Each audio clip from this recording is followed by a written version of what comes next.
Italian city, and I was lucky enough to find a beautiful leather coat, and I sent it home on a boat, and I was so pleased when, months later it arrived.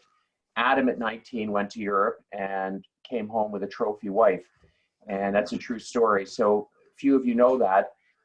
They met when he was backpacking, they fell in love, and she moved from her home country here to Toronto to be together. So it's a tremendous love story. And they do say, I think, that behind every great man is a great woman. In this case, it's 100% accurate. So I'd like to start, Adam, this one's for you. You've been working with builders for many years. There's so much involved. I know that because, I've had many meetings with our salespeople and with Jeremy when we're working with, whether it's high-rise towers, townhouse projects, one-off. There's a lot, because a lot of times a builder is coming to you and saying, look, what sells well in the area? What do you think will be the best product for me to build here? What square footage, what finishes, what layout? Tell us a little bit about how you got entrenched with the builders and what it is that's expected of you when you're working with them, both from conception all the way to completion. Well, to start with, how I got started working with builders was a long time ago, almost 15 years ago when I started at the company from day one. And I remember I used to do open houses down in Deer Park. I think it was Elise Stern had listings down there, where it was listings way down there. And then in the afternoons, Robert Greenberg back then was still, dealt with a lot of builders. So I would go up to the builder houses and down to Deer Park and back and forth. And I used to do open houses in the morning, and then I would do open houses in the afternoon, because just like most of us here, I was a single breadwinner and had to hustle and make business. But I found, to start with, that why I really took a liking to the builder houses is because I built my business off of open houses, and the builder houses were mostly empty. So I could go there and spend 4, 5, 6 hours and do open houses there and just set up shop and slowly, through osmosis, meet the whole neighborhoods. So that's what really got me into the builder world. And of course, over years, just a lot of networking. And then that also then, trended into knowing, of course, what the people are buying the houses for, because we were on the front line. So we have the product, people walk in, tell us what they're looking for. And then based on that, trends have come and gone. Like, for example, when I first started, we called it like Jewish taupe. All new houses had like the heavy Jerusalem limestone and the heavier browns and stuff. And the kitchens were more drop kitchens. Now they've changed into frame kitchens where it's floor to ceiling. You've got more modern palettes. Most people are using porcelains as opposed to marbles and limestone. So the trends are coming in and out, kind of thing. And then, more importantly, depending on location, which is very important. Like, for example, I know you're in Forest Hill. Ultra modern isn't always, the thing down there. Avenue in Lawrence is very popular. Lytton Park, we have a mix. So depending on the area and the price point, we then sort of zone in on what sort of style is most saleable. Right. Excellent. So, and that's a big responsibility. And I guess my last question with regard to builders is, how about the things that occur after? You and I have spoken many times, and it was ironic because we were on a situation with Michelle Schipper where she was repping the seller, you were repping a buyer, yeah. And there was an issue. I reversed that, excuse me. She was repping a buyer who's now living in the home, and there was issues that came up, and there continue to be issues that come up. And what I noticed from you is you're constantly involved, hands-on, dealing with issues that arise after the fact, whether it's deficiencies or things that have to be done. And just like a builder has to stand behind their product, you stand behind your reputation and continue to rep those builders long after, in this case, years after the closing. Yeah, well, we have to. And as you know, because you're dealing with litigation, of course, all the time as well. Some of these deals, like going back to, it's funny you mentioned Michelle's deal. Michelle's was interesting because, if I remember correctly, the driveway wasn't cut properly. And exactly right. Had cut the driveway to the side, and then the city came after the fact and said, oh, it was the correct cut. So little things like this, especially when we're dealing with new construction, you've got permitting involved, of course, and then sometimes closed and people play with them. So it's kind of a dangerous, slippery slope. But at the same deal last week on a street called Barks that actually didn't close, and the house has been standing for 2 years. The permits weren't closed, and nobody knew.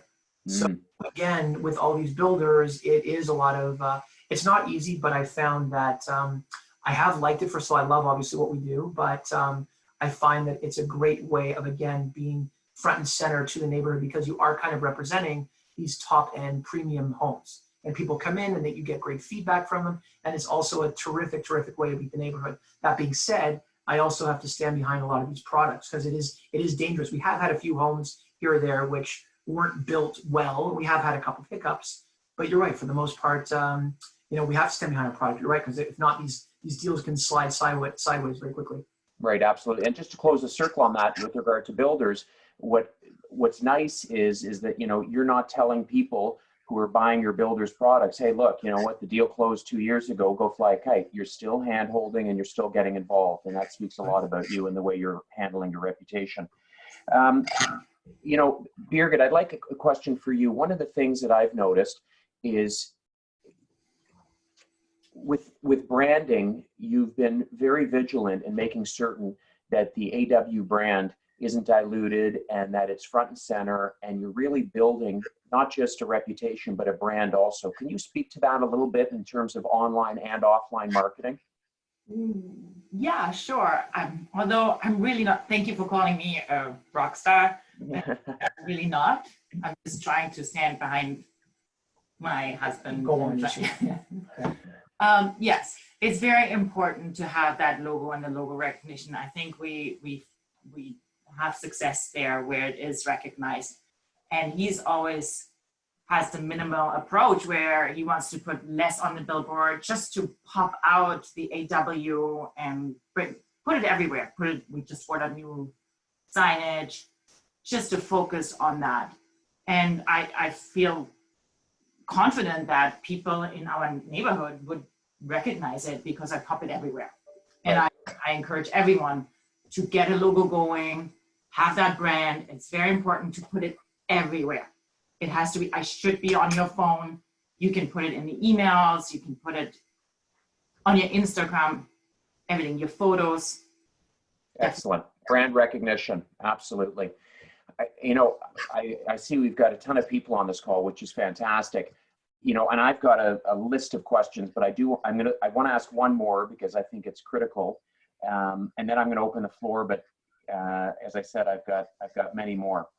One of the things, Adam, I'd like to speak to you about is you've had an attitude and continue to have an attitude that not less is more is more. And what I've seen from the outset is that you enjoy working with other salespeople. You enjoy the camaraderie, you enjoy the partnerships, whether it be on one particular deal or on 90% of your deals, you enjoy working with other people. And what I've noticed, there's a lot of younger agents who have been attracted to you, your brand, the way you and Birgit run your business, and they're gleaning a lot, they're learning a lot from you guys. Tell me a little bit about that mindset where it's much more of an open book and a sharing approach. Well, a couple of things. First of all, just like going back to what I said earlier about like the litigation or the legal side of things, as I know I call and yell and beg you to call me back all the time with all the craziness that we see. I just think from covering your butt standpoint over the years, as many of you know, I used to be on a sales group before I formed sort of my own company where I work with a couple other agents as well together. But I just found that in our business, it's very dangerous to be alone. And I've just been through so many transactions where I witnessed agents on the other side where, it's easy to miss something along the lines. These are very convoluted contracts, and they're very dangerous. And we're dealing with millions of dollars, obviously.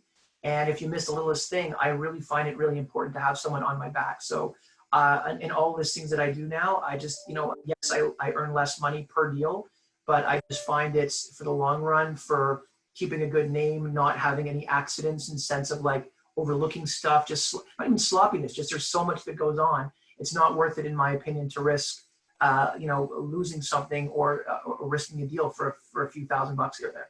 I really think it's important. Good. And I think also for the benefit of the younger agents who you've worked with and sort of taken along with you, you've got certainly some seasoned veterans like Karen, like Michael, Silverberg, but also the younger agents. It's nice to see because, I look around, I'm just looking on this call, I see Howard Biederman and I see, a Bram Siskind and John Fortney and Matthew Wise. If you look at all of these agents, and all of them are exceptional performers, every one of them had someone who they learned from.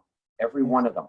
You know, I remember Howard Beer. I didn't realize Howard's here, but yeah, I can't see him. But Howard took me aside in my first couple of months, and he told me what goals I should be at, what I should be hitting every year. Like, you know, he's to me one of my heroes in this business. And yeah, again, just going forward with all this, I just feel that like having more agents involved, we're not making as much per deal, but in the long run, like you mentioned, Karen, a moment ago, you know, we're involved in a lot of listings together right now and have been the last year or two. I just find it, whether it's her bringing me in, I bring her in, yes, Michael, yes, whomever, Glenn, we work with as well a lot. Yes. I just think it's worth it all the time. It just again, it mitigates our risks. Absolutely, that's great. I'm going to open the floor. I think there's a way, Jeremy, correct me if I'm wrong, I think there's a way of putting up your hand or doing something to let us know that you have a question.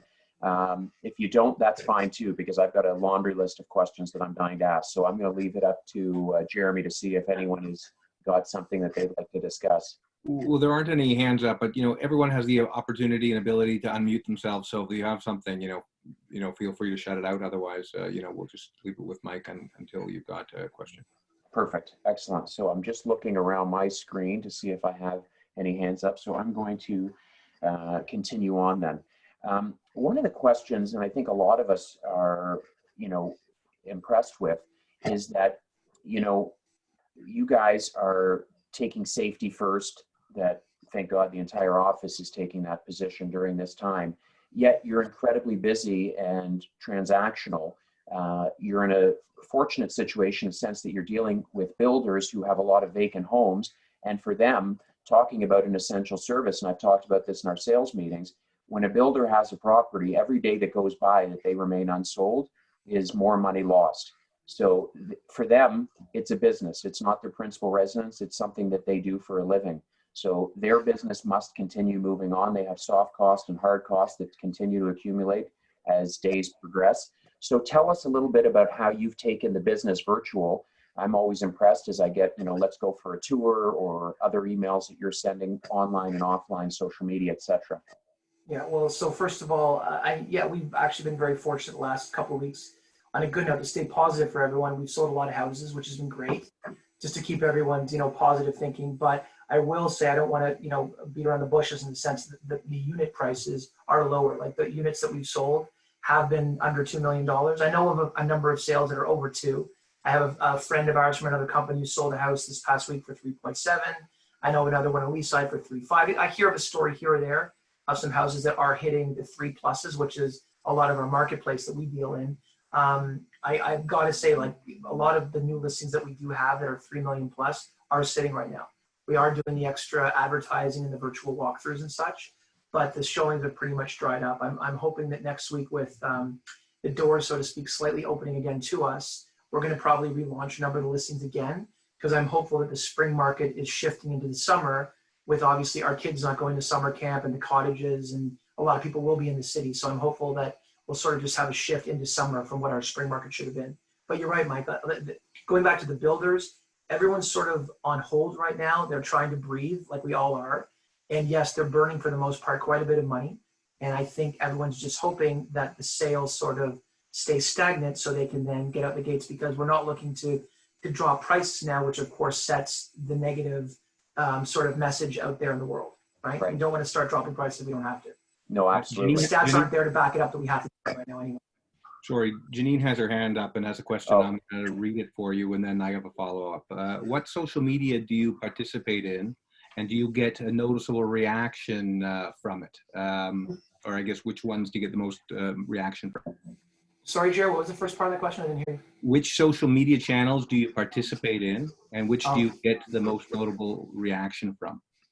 Do you want to answer that? You're doing most of these. Yeah, we're trying to hit everything, Facebook, YouTube channel, but most successful is Instagram. You get a lot of leads, a lot of attention. Birgit's been amazing. We have a company that we've hired that works for us that does a lot of postings, and then Birgit complements all of their postings with her awesome stuff. So she's doing her own creative stuff on the side because she has a marketing background. So we're sort of, I do. yeah, you do. You do now. So she's sort of like tag teaming what the typical branding social media company is doing, where they're doing a lot of the tags and the logos and stuff, and then she's doing the fun stuff on the side as well. You also do the traditional way of sending out flyers, Yeah. but I'm more of the approach.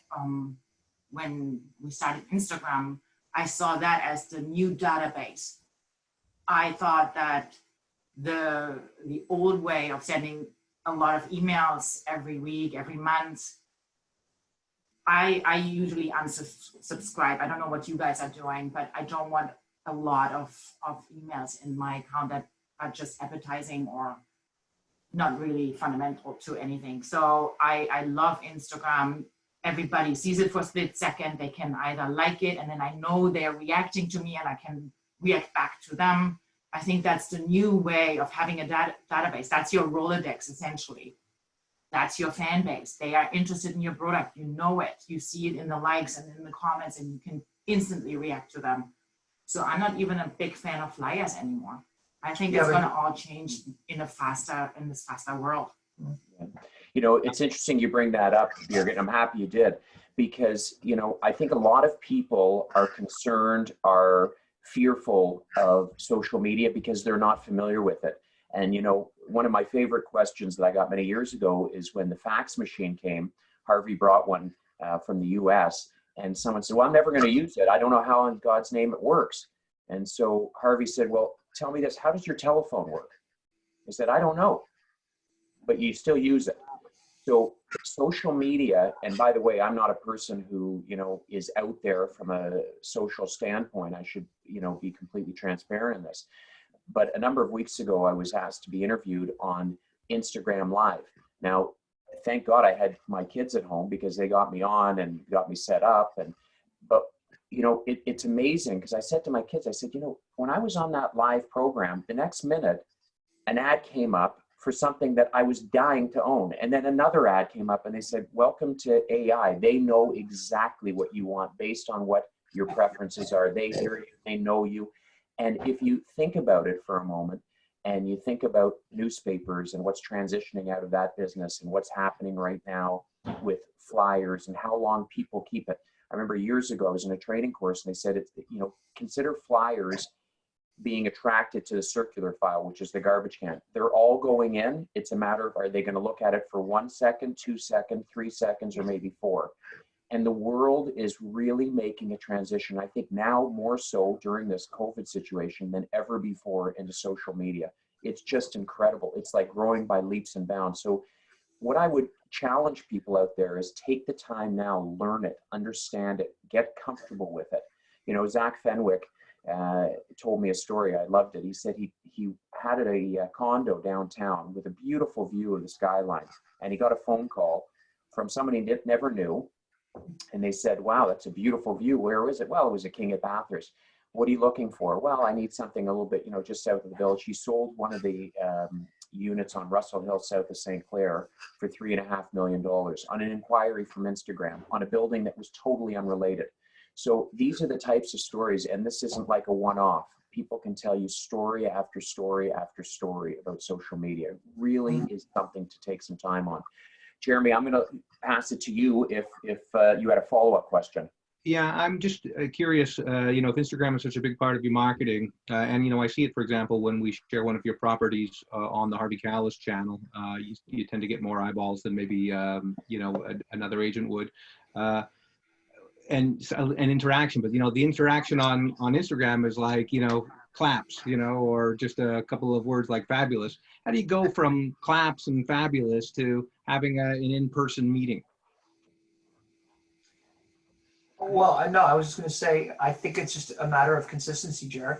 Like sometimes we get claps and whatever, but at the same time, because we're doing it so often and continuous, and we have new, like, for example, I had on another course, I had another builder who called me a couple days ago and said, oh, you guys are doing so well. And I was like, no, we're not.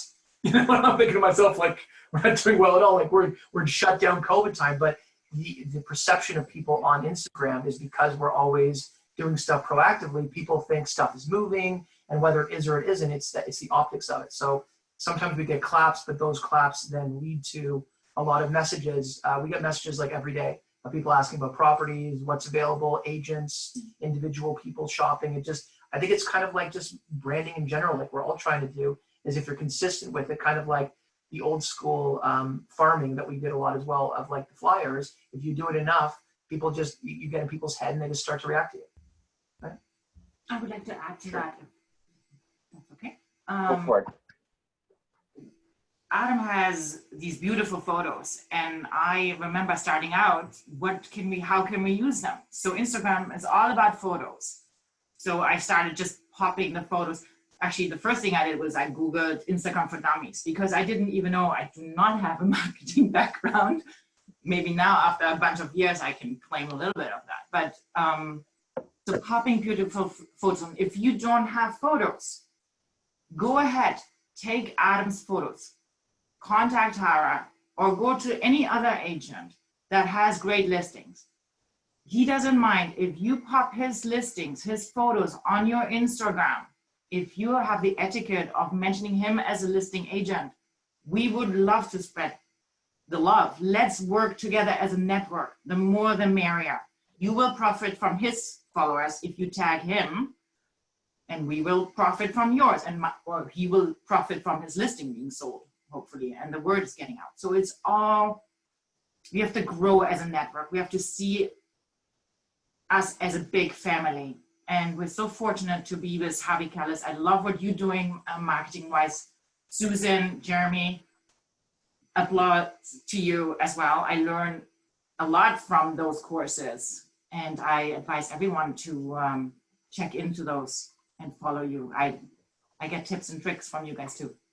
Well, thank you for, sorry, go ahead, Jeremy. You go first. As a follow-up to Birgit's comment about, supporting each other on Instagram and on social networking, this is a consistent message that we've shared, over the past couple of years in our Monday morning sales meetings. For anyone who attends those will know that we preach it regularly. If one of your colleagues is posted an announcement, a new listing, sold, a charity event, anything, you get out there and support them. It'll get reciprocated. And then in the end, when you're putting up your own message and you're wondering why you only got, 8 thumbs up when you should have gotten 80, this is part of it. We need to all be supporting one another, and you'll see, like, all of a sudden your listings will trend a lot higher because everything is now controlled by an algorithm. And if there aren't enough likes right from the get-go, the rest of the people in your network aren't seeing it. So it's just really important for every one of us to get behind each other and support each other. The worst thing that'll happen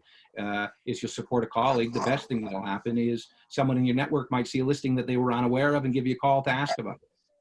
Well, that's exactly it, Jeremy. I'm happy you brought that up. And Birgit, to your point about sharing the love and sharing the listings and sharing the photos, etc., that's exactly what I was referring to at the beginning of the conversation, in the sense that both of you have the attitude of sharing, and we're stronger together.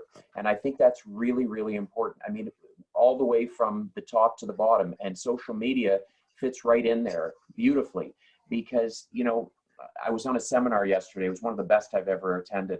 I'm asking if this gentleman will allow me to show it at during the week next week. Elan Devon, a Harvard graduate. It was just incredible. But what he was talking about is people's attention spans. Take a guess how long people's attention spans are today. 8 seconds. 8 seconds, wow. Okay. 8 seconds. Who here, I'm somewhat embarrassed to admit this, but who here gets a video and then when you see it's over 3 minutes, you're like, oh my God, that's a lifetime, this video, 3 minutes. So the challenge that we all have is our world is getting shorter and shorter. Like he used as an example with kids of today, if they want, let's say, an Apple charger for their iPhone, Alexa, order me an Apple charger.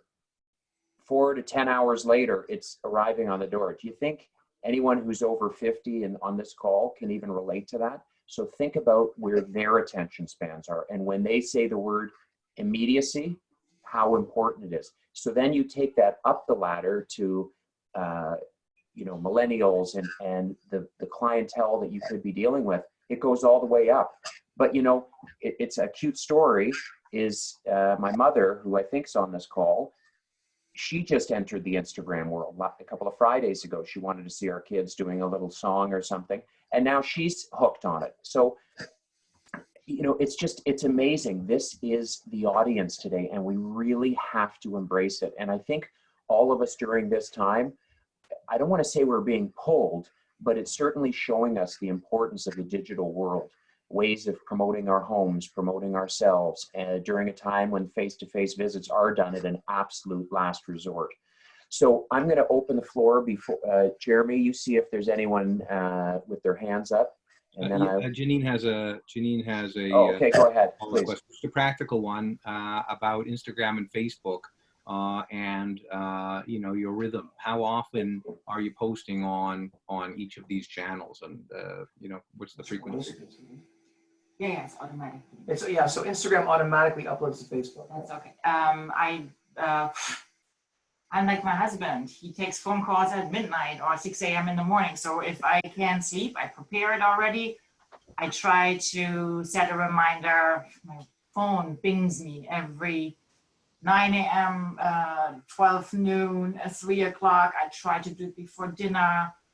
Like 5, 7-ish is a good time. So I try every couple of hours to spend 5, 10 minutes trying to, of course I have days where I'm like, I'm over it, I'm not doing anything. And also I have Social Eyes, a media company that's doing, you can see the posts that more generic, that are not as personal. That's then my media company that's sending out also great stuff for me, so I don't have to think about it. But I'm trying to put in my time every day and find something interesting to send out. You post pretty much every day. Yeah, I would say Birgit posts probably at least once every day. But I do it from my phone. I can recommend, get a good phone. That's my computer. I have all my photos here. I have everything on this. I don't even have a computer usually. I do it from bed. I just pick something, invest in a good app that helps you post a story. There's like an app called Story Swag or something. You just pop in the photos, it gives you the access to music, you put a nice headline in and send it. Now I spend like 5 minutes, I can send a good post out. Got it. So Jeremy, I don't know if you have any other questions. I would love to leave the floor to Adam and Birgit, and then I'll close it out. Is there something else that we missed that we didn't ask Adam and Birgit that you'd like to discuss? I don't think so. I think it's actually, I like your topic that you touched on today, Michael, about like this working with other agents. I was just going to add to your comments earlier that, again, for, you know, whether it's senior agents, junior agents, new agents, whatever, and if right now, especially with difficult times, like we have stuff that's in flux too. We had a lot of listings that are coming off the market, on the market, whatever. We're all over the place. Like, again, if people want to use, whether it's our listings or other people's listings, I think it's a really smart idea to just advertise our product, so to speak, out there to keep positive sort of atmosphere. Because like even yesterday, Birgit posted, you know, just our recent sales in the last week. And again, as I said, the price points aren't our regular 3, 4 million, whatever. It's not the upper fancy schmancy, so to speak, but it doesn't matter. It's whether it's $5 or $5 million, at least we're keeping, you know, a positive vibe out there right now. Excellent. And it's motion, it's moving forward. And I think that's exactly what you've been able to do. No, So, Jeremy, I maybe got to interrupt. like Terry Walden had a question. go ahead and then mute it. If you would, Jeremy, would you be kind of, and then to mute everybody? Kept barking. Huh? Kept barking. Sorry, there we go. That cleared that. Sorry, Terry Walden. Then He's got a papillon. sorry, Catherine Rhea keeps coming on. Sorry, Terry Walden says, I know you spend most of your time on Instagram doing business, but what percentage of personal postings do you do, and do you find that they are helpful? Like, do you differentiate between personal postings and business postings? I personally, He hates it every time. He's so private. I don't like showing my family and stuff on Instagram just because I'm a very private person. But it blows up. And then Birgit yells at me, she goes, look at, there's like 14 million people looking at your child like bouncing a ball. And I'm like, I don't want them to look at my child bouncing a ball. You know, so there's no rhyme or reason to it. She does it occasionally, but I like I said, I was I'm not a big fan of it just because It's part of your brand. I know. I think you have to give a little. That might be a mistake because I think, again, with the social media stuff, people want it. They don't want to just see your houses. They want to see the whole package, so to speak. Right? So, yeah. See the person. Yeah. And it is a balance. Well, I'm just looking. I think we're out of time. We're keeping it to 30 minutes. But before we sign off, I just wanted to personally thank Adam and Birgit for giving of themselves, not just on this phone call, but constantly. They're always offering to help new agents, agents who are looking to learn, agents who are looking to utilize the wonderful listings they have. Even on this call, they're sharing the companies that they're using. They're offering their properties for your social media. Take them up on it. They strongly believe and they live by it. You know, we're stronger together. And you guys are incredible. You're an inspiration, and you're really, really incredible people and salespeople. So we wish you only good health and good luck. And thank you, everybody, for your time today. Bye, guys. Thanks for having us. Everyone. Thanks, everybody. Thanks, guys. See ya.